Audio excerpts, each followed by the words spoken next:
Welcome to the Slop Farm. Enjoy the video. You begin by verifying account access and opening the Roblox native app, not a browser. Once done, turn off any system or browser setting that clears cookies or app data on close, because persistent login relies on stored tokens. Make sure you know the account email and phone for recovery. Next, sign out of all devices from account settings so you start fresh. This prevents competing sessions from forcing signouts. This initial cleanup stops background issues and prepares the single reliable fix. Now perform the core step. Log into Roblox on the app and enable the persistent sign-in option when prompted. Apps retain session tokens more reliably than browsers.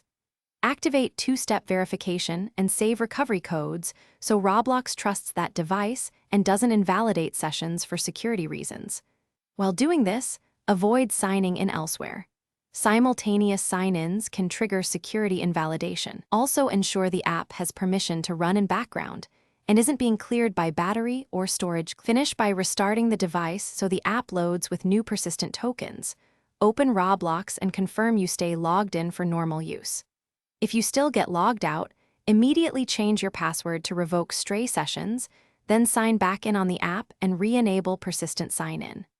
Finally, inspect active sessions in account settings and remove unknown ones, and enable login alerts. This both fixes auto logout caused by conflicting sessions and gives you a clear troubleshooting path if it happens again. Thanks for watching. Consider subscribing if we helped you today.